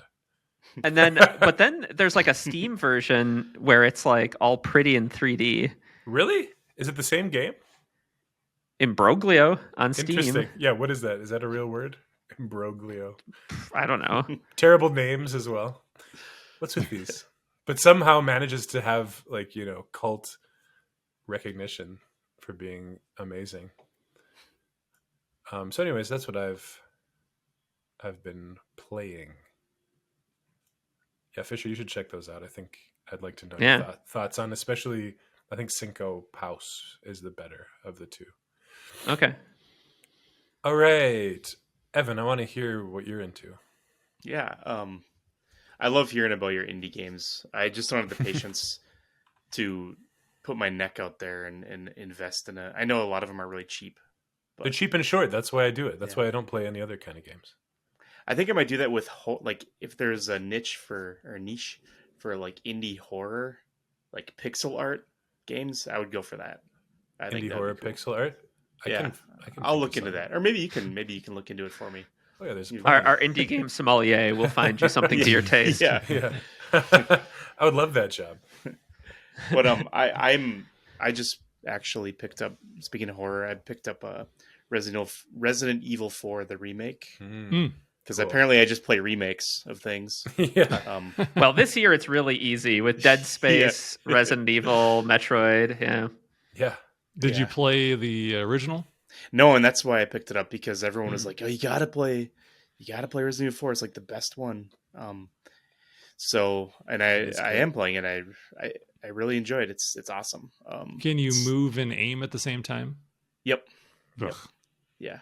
You don't like that? Is that not a Resident Evil game then? Well, it wasn't in the original. You couldn't do that. So they Oh. would. So I'm curious what else they would have changed in the design. You move really slowly when you're aiming. Yeah, Yeah, because that Not the element same. is designed into the game. So it is. Yeah, it seems like it would Yeah. be too easy if you had to, you could actually move. yeah. Mm. But they've done a really good job with these in the past. So they seem to know what they're doing. So I imagine it still is fun and intense. Does it still Yeah. feel tense? It does. Honestly, not as much as the Resident Evil 2 remake or Resident Evil 2, which is a Resident Evil I played the original of. That game, I was afraid to leave rooms because I was just like, I only have 3 bullets. Oh my god, I'm screwed. Yeah. And I thought you meant this you one, it weren't- feels. you're afraid to leave rooms in your home because you only have 3 bullets. Okay. But this feels more like an action horror game than a survival Mhm. horror. But it's still difficult. You still have to conserve your ammo. You can't just unload on a weird zombie. People say the And- shopkeeper is worse in the remake. Well, if you What spend are you your buying? time, Amazing. yeah, if you spend What your you time selling? looking at everything, he hounds you and he's like, "Come on, buy something." How does he get everywhere yeah. so fast? I don't know. Maybe he's got some special blend of the T virus that makes some. He's got wheels for legs. That's He just knows all the safest routes. Yeah, uh-huh. it's cool. I like it. I just like appreciating the work that's put into these really beautiful 3D games. Like I just like to look at reflections and textures and the Yeah, it's attention to amazing. detail and everything. So I'll work my way through it, but I obviously don't have a lot of time these days. But it's cool. Nice. Cool. That's what I'm into. Cool. How about you, Fisher? Not a ton recently, but I did just the other night play the demo for Terra Nil, which should How be is out that? now as of the release of this podcast. It was very I think it's peaceful out today. and nice. It's out today, actually, the day of. It's out today. Okay. Yeah. Yeah, it was very peaceful and nice. It's interesting. So for those of you who aren't aware, it's kind of it's got some Earthborne Rangers vibes. It's kind of a reverse city builder is what they kind of bill it as. You start with just this like desolated wasteland, and then you get these tools you can build to kind of restore greenery. So you have to like till up the soil, irrigate the soil, get maybe not irrigate, but like get water to the soil. And it starts regrowing plants, and you have to get like biodiversity of like different types of plants, and you can like create controlled burns to do stuff to like create fertile ash to grow bigger forests and stuff. And then it kind of ends with you like recycle all of the buildings you used to do this and use their materials to build an airship and fly off and leave this like immaculate new space you created. I expected it to play more like a city builder, but actually it plays more like a puzzle game in a way where you're kind of trying to like layer down this environment. you kind of earn greenery as you do it, and then you use greenery to buy the buildings. You're trying to layer down the environment in an efficient way, especially when you start getting to biodiversity. You need to meet certain conditions, like having nearby water, and you can like create these ditches. And something I didn't realize when I set my first fire is that only certain types of terrain stop the fire. And so if you have all if your area is not broken up by wetland, everything will burn. So we made some mistakes. But so there's kind of this puzzle game element as you try to navigate the environment to kind of create all of the conditions. You need to like get the kind of like terraforming Mars. You need to get the planet's like temperature and humidity to a certain point to trigger rain, and then it rains and like fills in the rest of the area and stuff. So it plays a lot more like a puzzle game. Interestingly, to my kind of joking about the fire, it like has some kind of traps. It doesn't teach you much of the game, at least the demo doesn't. And like there are things you can do. You can undo one previous move, but you can like build yourself into corners or like just not understand the ramifications of things and like do something that like screws you over, right? In just a couple moves. So a little unlike a city builder, city builder is a lot about like building in adverse conditions and crisis management and stuff. And this is a lot more about like approaching the thing like a puzzle. So we'll see. I'll probably pick up the whole game just out of curiosity. Because the demo was, despite there being traps and stuff, it was very easy. And so I'd be curious to see how the game feels when the pressure is a bit more on. And it says you can play on Netflix too, so that's interesting. On Netflix? Like the iOS, like Netflix has games. Yeah, that you can play on iPhone. So I might check it out on Netflix. Oh, really? Yeah, that's cool. Nice. I don't know can you play it on the TV though? How does that even work? Let's play it on my iPad. I imagine on your iPad. Yeah. Do you like? I've played a game from Netflix before. Do you get it in the Netflix app? Oh yeah, there's a games tab. There's a little games tab. Yeah. You just download the app and then you sign in. Oh, there's a games tab. Yeah, in Netflix, there's a little games tab. Oh, interesting. I thought Netflix only played Seinfeld. You can play Into the Breach on there. I don't know if you know that game. Yeah, they've got Valiant Hearts. Yeah. Huh. I had no idea. There's a game on there I really like called this little jumping guy. It's from the creator of Downwell, which I love Downwell. Oh, Downwell is such a good game. He made another game. It's on Netflix. What is it? Whatever. I can't think of it. It's a really colorful looking game where you jump around. Oh shit! I'm gonna play Into the Breach on Netflix. This is great. Anyway, the other thing I'm into, besides apparently now Netflix games on my phone, is I've heard good reviews of John Wick 4, so I couldn't remember which John Wick movies I'd seen, so I'm just rewatching all of them. As I've been watching them, it turns out I've seen all three. I just couldn't remember. And you guys said that none of you have seen John Wick? No. I have seen a lot of men die in the last 2 days. Yeah, I bet. Yeah, I've seen like clips and stuff of John Wick, the gung fu fighting, and and it's one of those movies that no one in my house would watch it. Obviously, it's too violent for my kids. Rachel would not watch that with me. I'd have to be in the right state of mind. Usually I have trouble with that much shooting. So I know it's all about shooting people.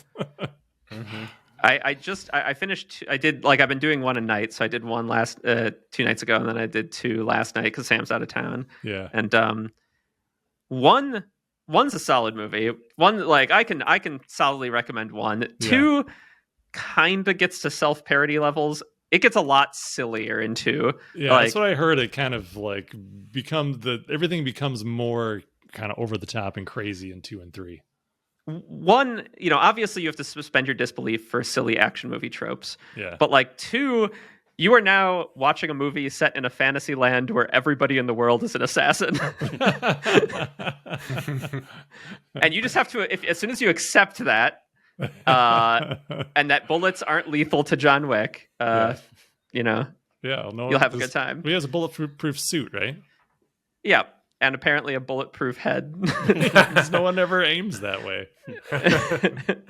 You ever like pull up his cloak or pull up his like, he does sport coat over actually. his Yeah, face? he like does this and it like pop, pop, pop. There you go. See, that's why they don't bother. He's just too fast.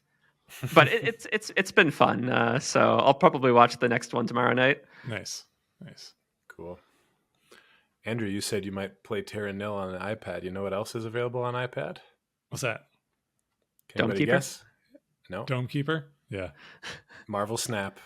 No. Yeah. You too can experience being harassed by the thumbs up icon over and over and over. And a link. I've gone this long. I think I'll just, now it's the thing. Now It's one of those. It's one of those things. Yeah, I get it. By the way, the game I was trying to say is it's called Poinpy. So when you go play on Netflix, play Poinpy. Okay. Poinpy. It's my kind of game. Okay. It's my kind of game. It's probably not your kind of game. What is your kind of game, Andrew? Well, I've been trying to figure that out a little bit. As I finished God of War Ragnarok. I came 2 boss fights away from 100%ing that game, getting a platinum. I've never gotten a platinum trophy on anything, but I came very close. Mm-hmm. And there were 2 like optional boss fights that you can do that I feel like one of them I could do, and I could do it. The other one, I was like, man, I don't have the stamina for this. I don't have the right build where I can just keep trying. Like somehow hack, like just break through all the defenses somehow and get through it. It just would take too much. So can't you find like a young Gen Zer to do it for you? Can't Sebastian just beat it for you? He probably could. I looked up some hints online. It's really about your build, like, and if you have the right equipment and stuff, and then just follow these simple steps, and then you could do it pretty easily. It seems like if you get the timing right. Yeah. So who knows? Maybe I'll go back to that at some point. But I'm already enough away from it where my combat skills are probably degraded to the point where I'd have to start over again anyway. So I've been playing around trying to figure out what else I want to play. And also, my PlayStation 5 is still pretty new. So it's the newness of it has not worn off on me yet. So I'm like, I'll try this thing out. I'll try this. A lot of games that I had on PS4 that had like a free PS5 upgrade. I just downloaded a bunch of those and just to check them out. Mm-hmm. So I tried some things. I tried Stray. That's a game where you play as a cat. Yeah. My son, Sebastian, he played through that. And I played the first, 15, 20 minutes of that game. And I liked it right up until the point where you meet this robot buddy who talks to you. And up to that point, you were just playing as this cat. Mm-hmm. And there were words at that point. I was like, now I'm not interested. Like I've heard similar. I've heard this. Yeah. I was interested right up until that point because like, oh, cool. I'll just be this cat. I was disappointed that you could not just like curl up and take a nap anywhere at any time. Mm-hmm. I feel like that's a missed opportunity. Yeah, totally. But so that it had got my hopes up at first, but then it faded pretty fast. I tried out Code Vein because that was free on PSN. Is it the vampire Castlevania one? It was described to me by our former coworker John Franz Wichlaws as Dark Souls but anime. Oh, okay, yep, yeah. And he was 100% correct. It's exactly what it is. It kind of has that style of Genshin Impact almost, like that graphic. Does it?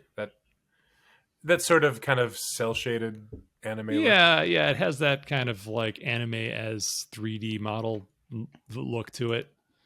There are some their sort swords of are cool vampires in there of some kind. There's some sort of blood sickness. I played it for about an hour. I was like, if I want to play Dark Souls, I'll just play that. So instead I played a little Elden Ring on PS5. Cool. Knocked off that rust a little bit, and I was like, yep, I remember all these areas because this is as far as I got, and I've spent all my time here. I gotta get back. I That feels like homework to me. I got to get back to it. I love it. But it looks really nice. I tried out Control. Yeah.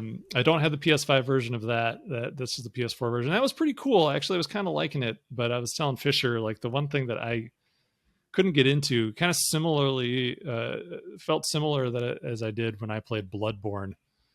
Is in Bloodborne, you're walking around. It's really awesome game, but so much of it you're spending like walking around this town where all the people are boarded up in their homes and weeping.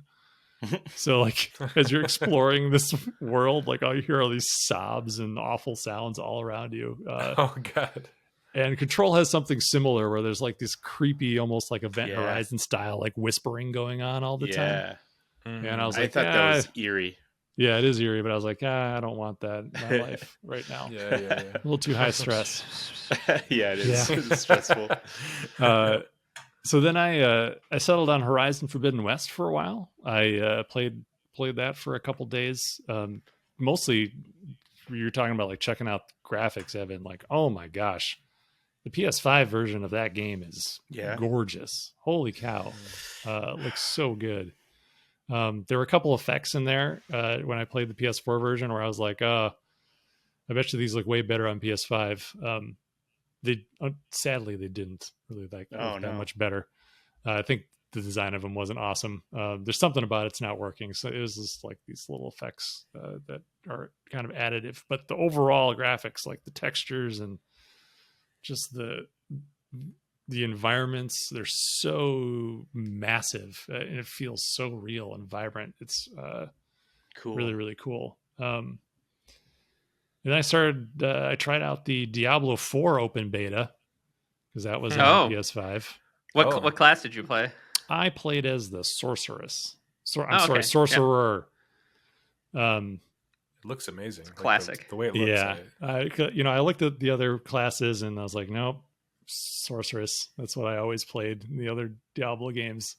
She's just the coolest. Like, throw around like fire and elemental blasts and stuff is pretty cool.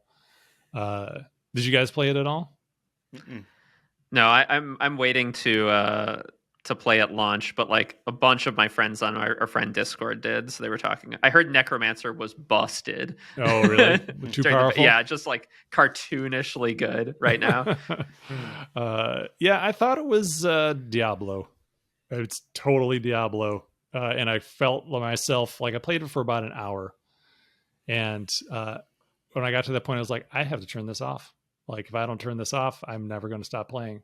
Because it just, Diablo has this kind of, I don't know, it's almost mesmerizing quality to it, where you just kind of get caught up in the inertia of, I'm going through these environments, I am chopping at these monsters, and I'm grabbing the loot, and I am doing it again and doing it more. And then, like in all the sound effects are really good and satisfying.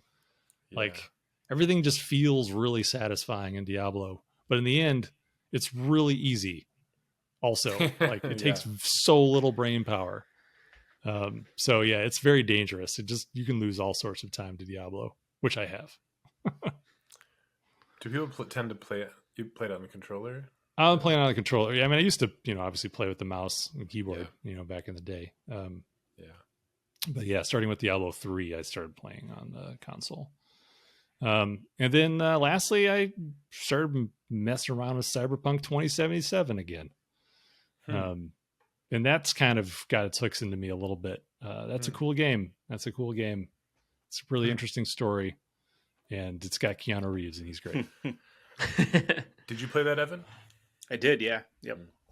I liked it. It was cool. I just got sucked into driving down the street in your cool, like, cyberpunk car. Yeah. You get close to, like, a weird side mission. I had to do every single one. I had to collect every little thing that I ran across, and I couldn't stay focused on the main story.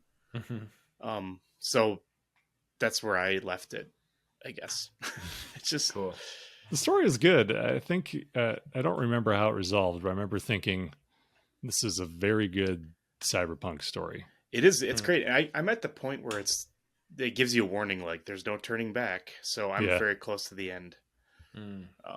but I also don't have much space on my computer right now, so I can't reinstall it. Yeah. So anyway, that's what I've been doing. I've been experimenting with old games on my new console. Cool graphics. Yeah. I saw Cyberpunk is newly verified on Steam Deck because that's like the most powerful thing I have. But I played. Oh, wait, Steam Deck can run it? Well, it says it does, but I downloaded I downloaded Horizon Zero Dawn the other day. Nice. And I tried. It's verified. Has like a green check. Like you can play this on the Steam Deck. It looked so ugly. I tried to really? mess with all like the recommended. Ugh. I got a refund on that one. I was disappointed. But like they need like a verified check and then like technically verified check. Yeah, like if you can play it, it works, but it looks terrible. Like, but Red Dead 2 looks amazing on there. So it's all like interesting. It's the That's game weird engine that's what I've heard. It's the Horizon. Yeah, that makes sense. So, and I know that Cyberpunk is like notorious for being riddled with like performance issues. So I never had an issue on my really? playthrough. Yeah, I had lots of crazy visual bugs, but nothing that was game breaking on my playthrough. I played it at launch. Can the Steam Deck do DLSS? Do you know? What's that?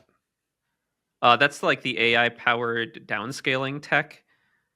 It's like it's like magic. It gets you frame rate. Basically, it like renders the whole game at a lower resolution than your monitor, but then uses AI to upscale every frame up to your monitor's resolution without a ton of loss of like detail. That sounds like a pain in the ass.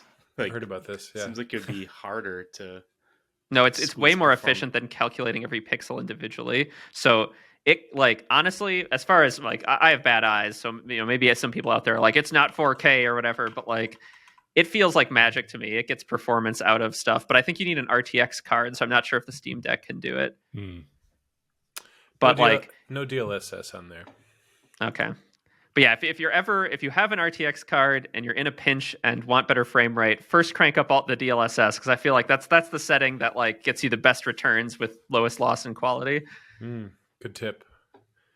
Good tip for those who hung around on our longest episode ever. I think it's our longest podcast, you guys. But you know what? It didn't feel like the longest. There's been some short ones that felt longer than this. This had a good flow and I had fun. Like it flew by. I'm serious, you guys. Okay. Yeah. Well, thanks for listening, everybody, and watching. And I hope you enjoyed our talk here. And next week, we're going to have another playcast. And the week after that, you guys are tackling day 2, your hardest day. It's going to be a good one. Trust me. And as always, thanks for watching. Goodbye. Bye. See ya. Bye.